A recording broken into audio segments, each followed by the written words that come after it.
Good afternoon, everyone, and welcome to The Upside. I'm Jonathan Oleski with JMOR, and this is our virtual show brought to you by the Associated Jewish Federation of Baltimore and JMOR Magazine to keep Jewish Baltimore informed during this time of uncertainty.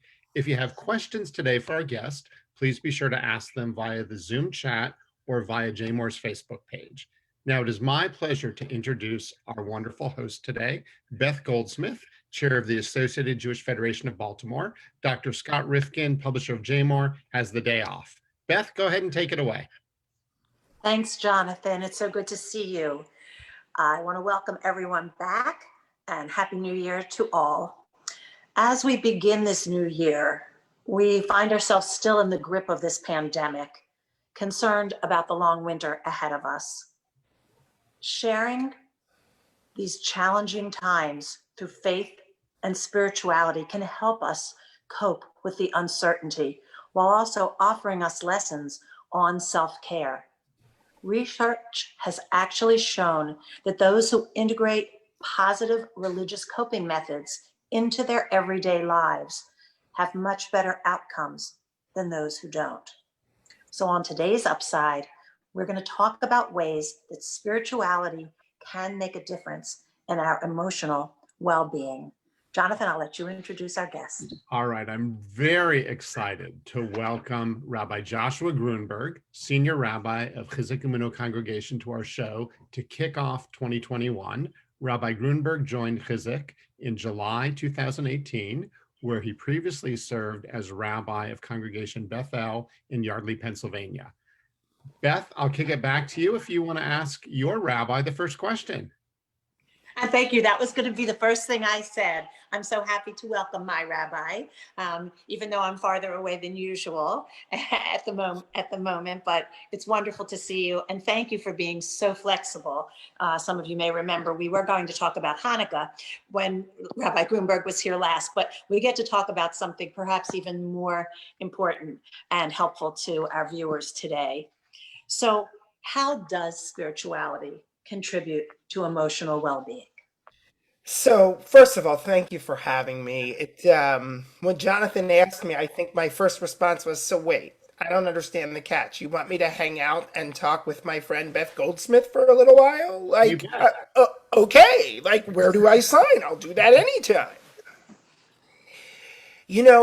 I think to start with, Beth, I think that one of the things that is so hard about the pandemic is that we are going through such an emotional roller coaster constantly. And we have to be able to hold all of these emotions in the same space because often they are such conflicting emotions.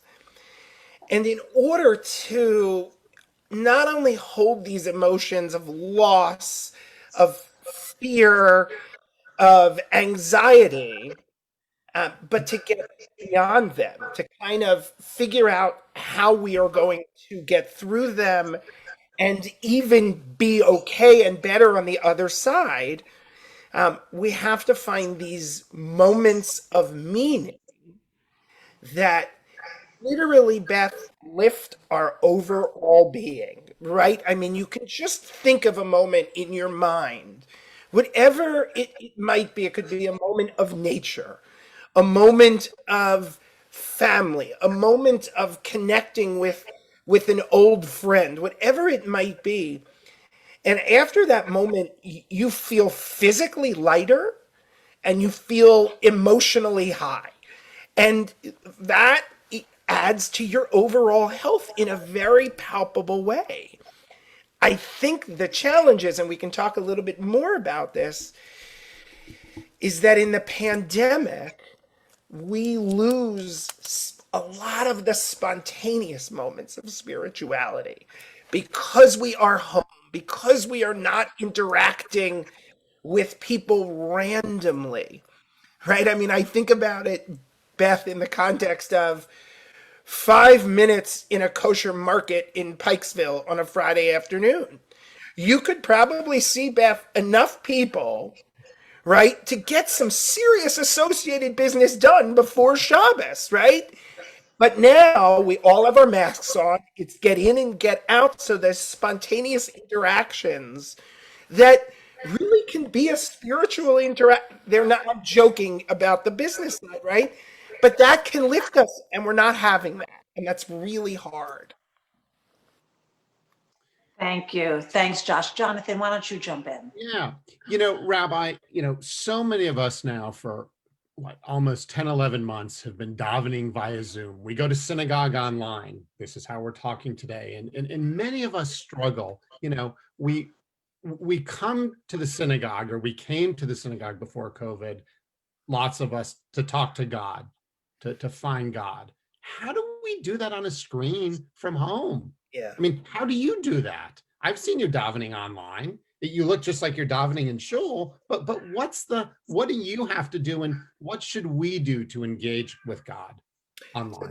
It's a great question, Jonathan, right? So I think first and foremost, we have to recreate those davening, those prayer, those blessing moments when we're at home to be as authentic as they possibly can be. So coming into the high holidays, for example, Jonathan, even though our congregation was going to be at home, we made the suggestions that they get dressed up for the holidays, right?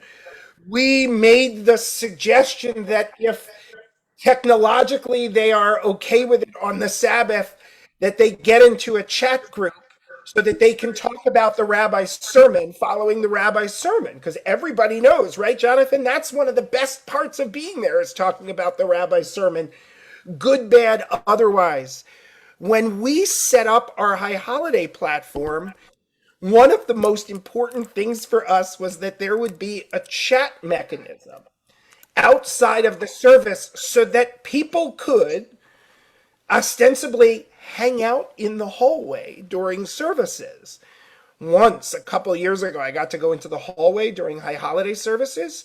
It's like a carnival out there. I mean, it is like the greatest show on earth in the hallways. But I'm joking, but I think, Jonathan, we have to recreate what moves us as much as possible. So if what moves us is getting dressed up and creating a sacred space around us, then do that. Then dress up the room in which you are praying, or use a virtual background from your synagogue, of your sanctuary, of your chapel, of a sacred space to you, so that on some level, I know it's not the same thing, but on some level, we're recreating it as authentic as possible. I talked about this in my first answer. We have to be able to sort of hold the notion that it is not the same thing. And once we can kind of accept that, then we can see meaning in what's next, right? So, for example, in pre-Zoom times, you went somewhere for synagogue on Saturday morning, and that was where you were. In Zoom times, and I know this is a rabbi saying this, but what a great opportunity to see different communities, Jonathan, and how they daven, and this is the time to explore. And really, I think we have a lot of time to explore our spirituality. And so if it happens through prayer, I love the idea of just recreation as much as possible, right? Even if that means schmoozing, whatever it might be.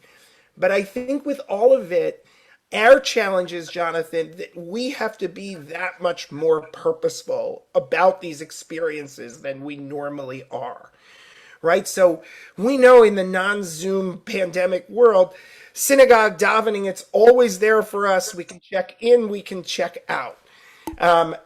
Any kind of spiritual experiences, for some people it's yoga, for some people it's meditation, right? Any of those experiences, and they're available around the community, but you just have to be that much more purposeful about it, and that's not easy. That's our challenge, and it's not an easy one. Yeah, thank you. Yeah, I know, Rabbi, I had shared this with you. I'm just so, what you're saying is so resonating that I actually on Rosh Hashanah walked to his Amuno, after morning services would be over, so that I wasn't going to interact with people, just the few people, that were going to be there at the building. But it was very special for me. I spent a long time walking around the building. I stood on the pathway in front where we have stones, etched where people have made, and I connected to the people in my family whose memory sort of resides there for me. And it's just so perfect how you were talking about creating your own moment. It was very special for me, more so than even reciting any prayer. Right. It was actually having that connection. And the crazy thing is, Beth, if you had been at services in the sanctuary, and don't get me wrong, I love seeing you in services in the sanctuary, but if you had been in services in the sanctuary that morning, I don't think you would have had that same moment. You probably wouldn't have forced yourself or stopped yourself to have that same moment. And I think we're seeing that. I'll give you an example. I have a lot of people who I have weekly meetings with in the building, and they're business meetings. And anybody who's ever been to Chizuk Amuno, as you just described, we have this big, beautiful campus.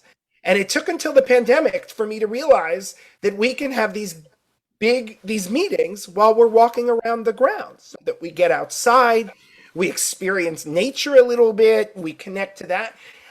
I never did that before the pandemic, right? So I think we're learning these little spirituality nuggets almost of things, right? And maybe next year, Beth, God willing, we'll be in person for the high holidays. But that afternoon, you come back to Chizuk Amuno when no one's around, and you do that same walk because it was so meaningful to you and provided such a deep moment of spirituality that now it's a part of your practice. Rabbi, could you kind of continue that thought process? So you and I talked a little bit about this. It is a lead up to today. Zoom has clearly changed how synagogues engage. I don't know if I mentioned to you, I've been davening with the shul up in New York, Park Avenue Synagogue. Wonderful Zoom services. I study with the rabbi there every week. So what will your synagogue do after everyone has the vaccine? God willing, by summer, they'll have the opportunity to come back into our sanctuaries. How will Chizuk Amuno be different, and how will you and your synagogue be using technology to?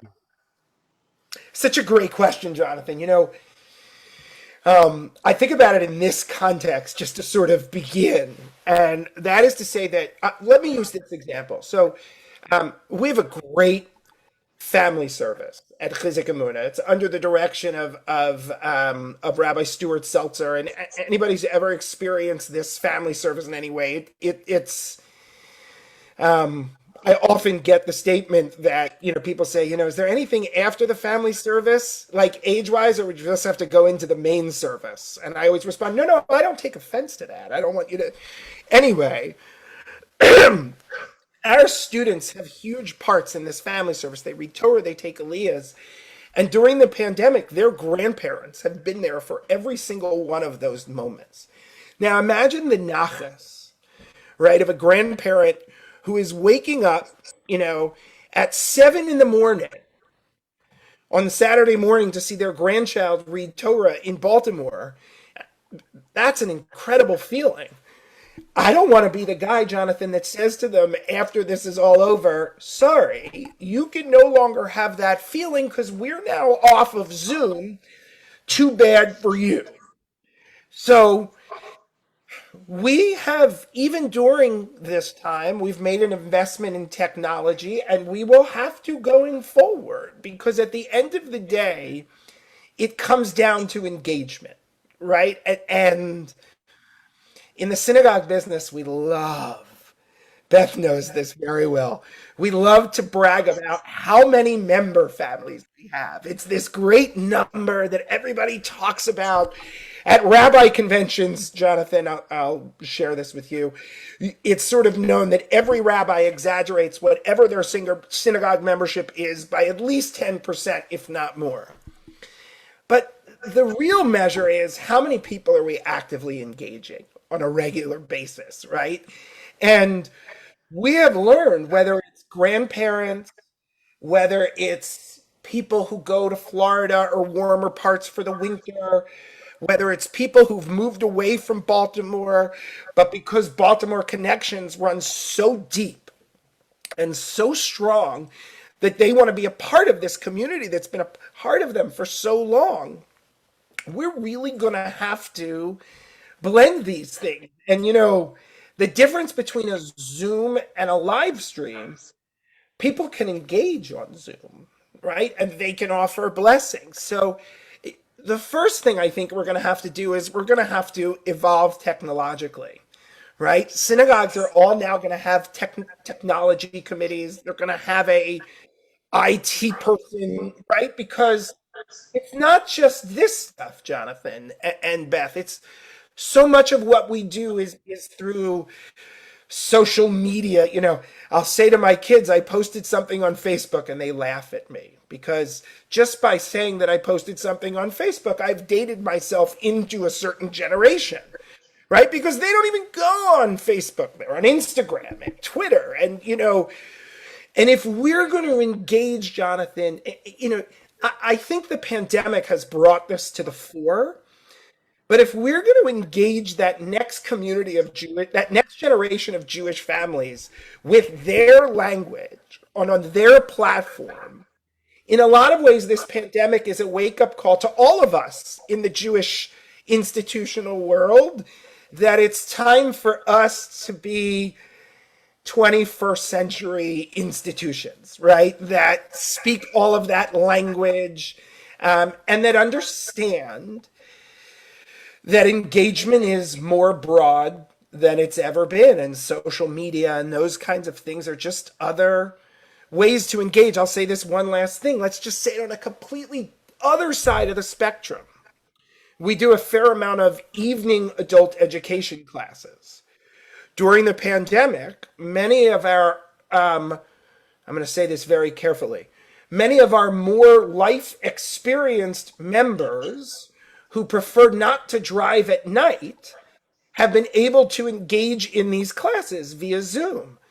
It is fair for them to say to us, Rabbi, we don't want to stop after the pandemic. Why can't we have a class that's both in person and on Zoom?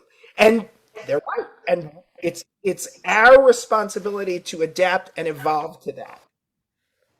Thank you very much. Beth?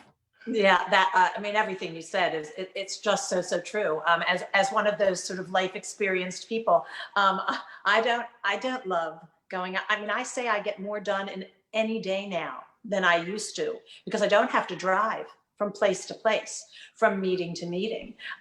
When this is over, I click off and I can click right on to the next thing, and it's really a wonderful thing. Well, and that's the other thing, Beth, is like gathering and meetings, right? And how that will evolve. And right, I just think of in terms of the associated, we've been so successful at our associated synagogue partnership and at getting, associated, right, executives and lead lay people, rabbis and synagogue presidents in a room at the same time. But that's like crossing the Red Sea. And if maybe, some of those, more meetings become Zoom, it's just, there's a lot of possibility there. Yeah. And we certainly are planning on having, and we can have a much bigger room without needing a room. So that's one of the beautiful things about it. And talking about bigger spaces, let's talk about Jewish values. There you go. There's a home run in any ballpark for you. How can this pandemic, or how can Jewish values, how can Tikkun Olam take on new meaning? How can we use our Jewish values to help us and to help others make it through? Yeah, so it's such a beautiful question, Beth, because right at the end of the day, with everything going on, whether it's the JCC, Pearlstone, Chizuk Beth El, Beth Tefillah, Beth Israel, Baltimore Hebrew, right, at the end of the day, the value that we all place on the dignity of a human life is ultimately sacrosanct. And we're all in that way in a cooperative mission, especially, during this time. So I think, Beth,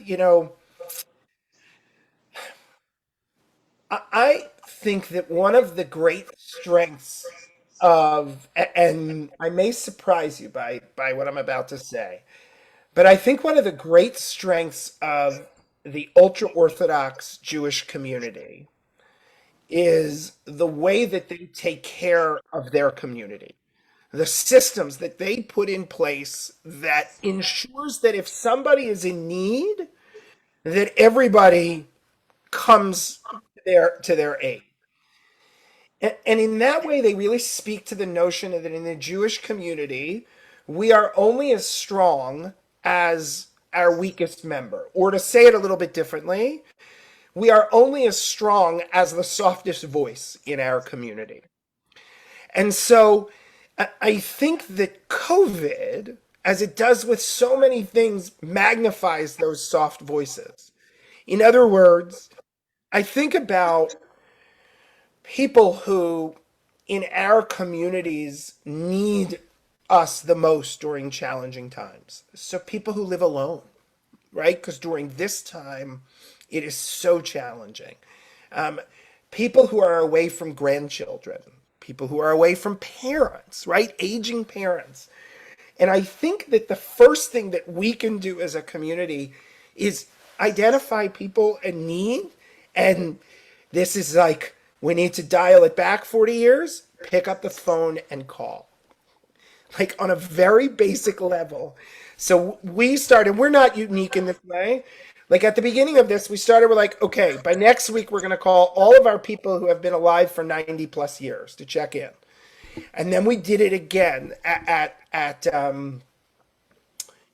Rosh Hashanah. So I think first and foremost, on a basic level, Beth, human contact right now is just so important. And we have to be so purposeful about something that in the Jewish community normally happens so naturally and organically, right? That human contact. So I think that's number one. Number two is we support our biggest support now has to go to the organizations that are supporting people who are directly affected during this, right? So I think that, whatever that means, and along those lines, we have to rise to the challenge when we're asked as organizations to help. So I know right now both Beth Tefillah and Chizuk Amuno have drive-through testing at certain times in their parking lots. And it's not the easiest decision. I know it's not the easiest decision. But we're saving lives, and that's one of our core values. And I think, Beth, during times like this, we are reminded of our core values, and our core values in a good way become more narrow because we're reminded of what's important. So human contact, taking care of those people who most need taking care of, and just the sort of remembering people and their voices and that they need an avenue to be heard, even if it's just for them to share their anxiety. And so I think that, our values of the dignity of each life, our values of most importantly, right? That reminder that happens in the Torah constantly, what it's like to be persecuted or in Egypt. So now it's your responsibility. So I think these acts of goodness that reflect our values in the world are more important now than ever. But I think the beautiful part is that people are engaging so much. I mean, my kids just did because you couldn't do the JVC volunteering day, we got some packet of stuff, and a couple of weeks ago, my wife and daughter were tie-dyeing masks. right? So it's like are a lot of opportunities for us to just spread a little goodness in the world, and I think the effect is magnified in this time also. Super. So, Rabbi, we have a Facebook question. Not that this is Stump the Rabbi, but here's a great biblical related question for you today. I So, love from this. right, Do I get to call a lifeline if I don't? Of course you can. Of course you can. It's Zoom. Okay. Unfortunately, the Krieger Schechter kids are in school right now because that's Okay. probably where I'd go with my. Okay, this is an easy one. I'm just giving you the heads up. Okay, so this is from Bob on Facebook, and he said, "What did we learn after the temple was destroyed that we can employ today when we can't be in our synagogues?"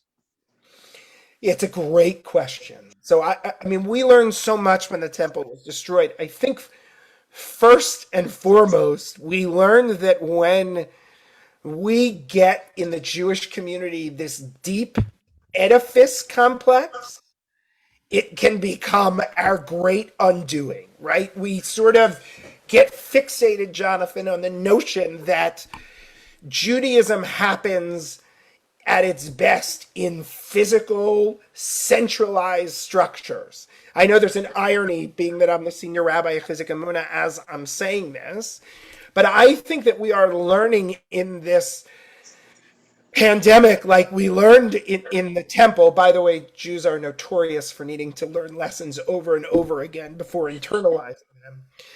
Right? We're learning that so much meaningful Jewish life, so much meaningful Jewish experience happens outside of the walls of the synagogue. And rather than as sort of institutional Jewish communities just simply saying, well, that's not our purview, actually what we need to be doing is opening up the walls of our institution and understanding, right, that like meaningful Jewish life just happens in so many places, right? So it happens on Zoom, but it also happens, you know, outside in nature, or if you will, right now on a Peloton when you're riding with a group of community members. So I think we are learning or breaking away from that very 20th century notion that we had to build these big sprawling physical institutions in order to pull people in. And now a lot of times those physical edifices are actually obstacles for some people. Like that's sort of the symbol of what's intimidating to them. So it's a great question because it's a repeat lesson. But at least now, unlike temple times, we have the technology, which is just incredible to bring it all together, right? So like if I want to teach a class to Chizuk members who don't live in the community anymore, and one's in Florida, one's in LA, and one is in Israel, we can bring everybody together into one communal space. And we could do that before the pandemic. We just largely didn't try so much or didn't see it. And now we're going to see it. Oh, thank you. Great insights. Beth? So, Rabbi, you've mentioned several ways that we can reach out to our community. I would just point out also that not just the weakest, I've had people comment on something I've said or done. I can't tell you how meaningful it is. So even those of us who may seem to be stronger, Yep. and who may seem to, have this all under our belts. Such a great point, Beth. It's been so meaningful to me, brought me to tears sometimes by a simple note that someone will write to me after an interaction. So I want to encourage everybody, you really do not realize the impact that you make on another person. So that was I'm going to get a little verklempt here, but the other thing I want, and I think it's so true, Beth. And now more than ever. Right, now more than ever. And once you realize that, like I'm very, very busy in my role as chair of the board of the Associated.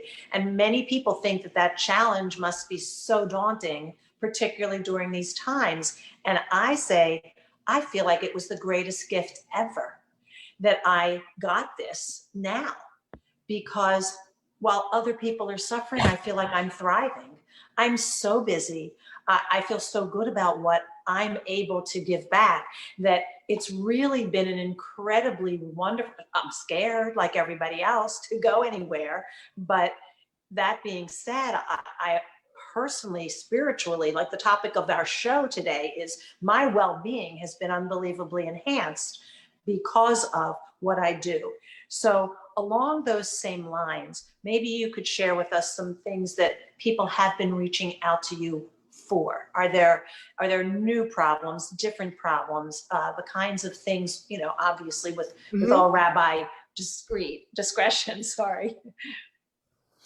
So, I think to start with, I think there is a communal level of anxiety that is just around now. I think the best way to describe it is, and I apologize for this description, but as somebody who was a Ramah camper my whole life and now a Ramah parent, when your kids get home from sleepaway camp, there's a veneer of dirt that's on them that has sort of collected over 7.5 weeks. Yes, they shower while they're at camp, but and and there is this veneer of anxiety that is over everything.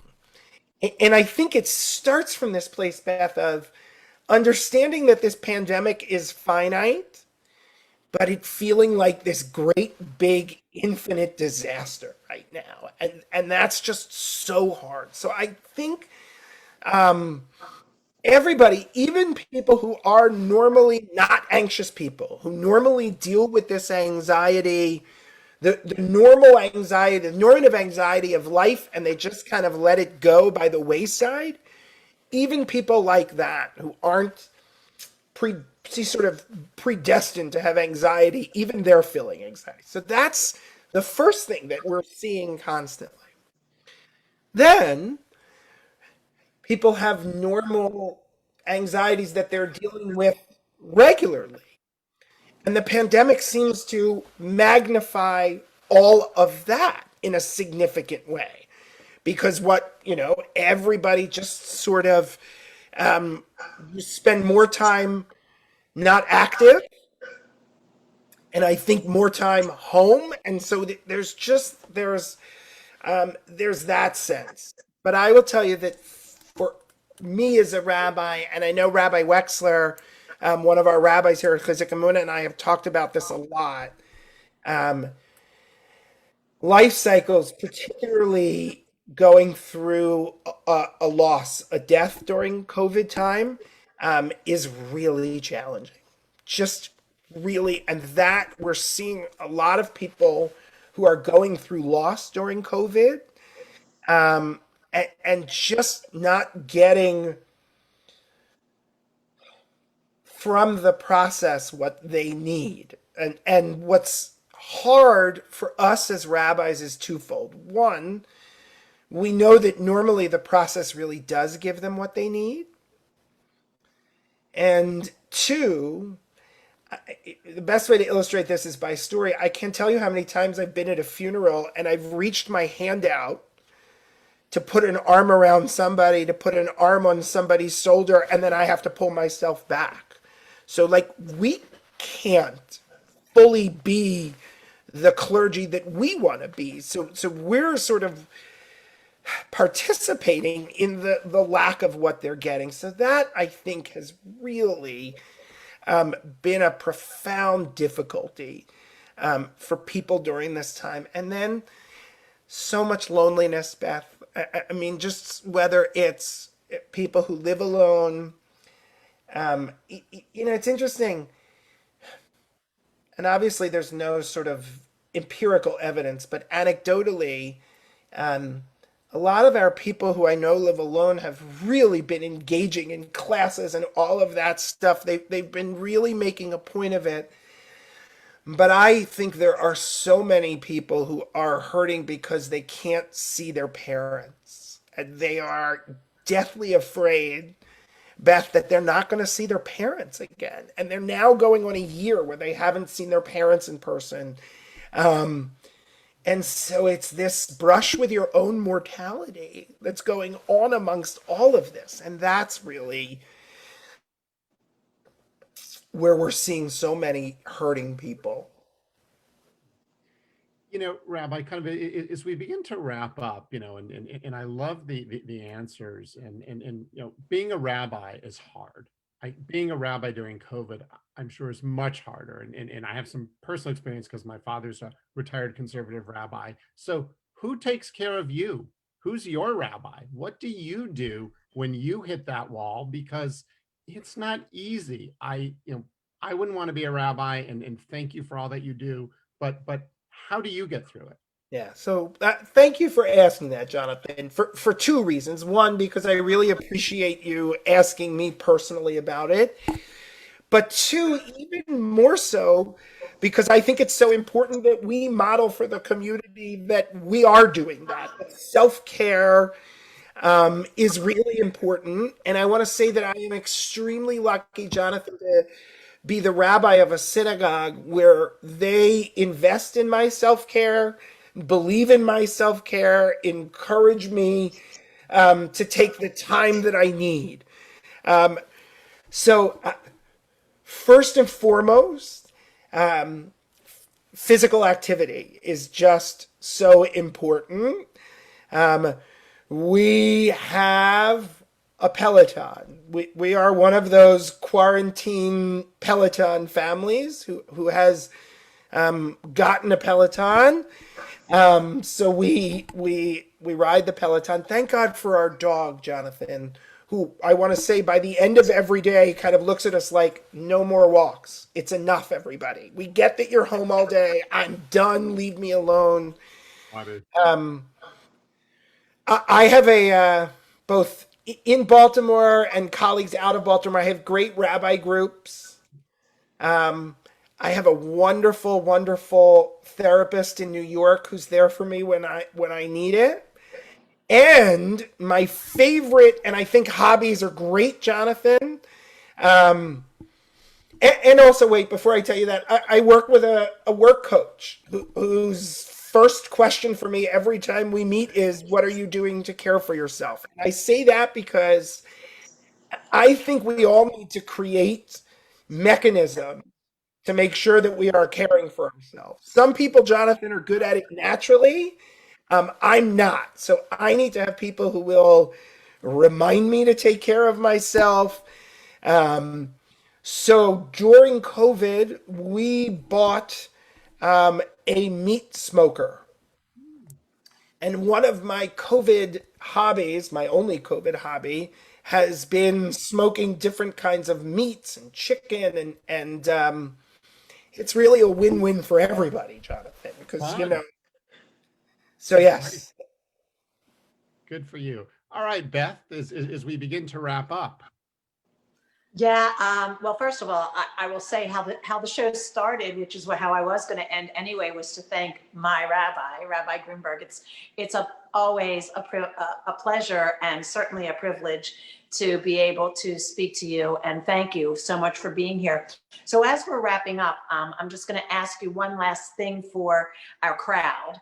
Are there any resources like books or particular sites, anything you would recommend for our viewers to be able to, something that may help? yeah, what a great question. So first of all, I grew up in the Jewish the JCFS world, and I have always just been a huge Jewish child and family. Am I saying it right? It always goes through different JFS, JCFS. Here it's now just called JCS, Jewish Community Services. That one. I'm, you It know, wasn't one. It was once Jewish Family Services. It has, yes, but now it's JCS. We gotcha. So, and I think that, they have incredible, incredible resources. Um, I have been listening to podcasts during the pandemic, both podcasts that are frivolous and fun, and podcasts that are, about managing anxiety or managing getting through the pandemic. Priya Parker, who wrote The Art of Gathering, which is a book everybody in Jewish Communal Services should read, has some great podcasts on kind of finding meaning and pacing yourself during this pandemic, which I have really sort of enjoyed. I will say this, I really try to avoid reading the newspaper. I am a current events crazy, but I try to avoid reading coronavirus stories in the newspaper because they're so all over the place, that it really, I found it weighing on me. It was like literally bringing me down. And then I would give one other suggestion, which is not a book, not a resource, but I have found during this pandemic that anything that I can do outside as opposed to inside has just been incredible.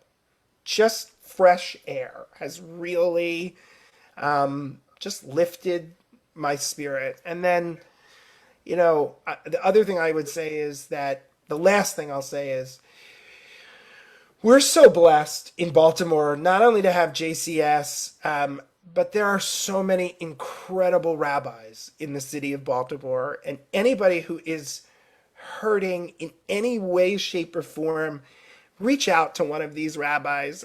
They're just an incredible group who will be able to steer you in the right direction. If they don't know, they'll steer you to the right person.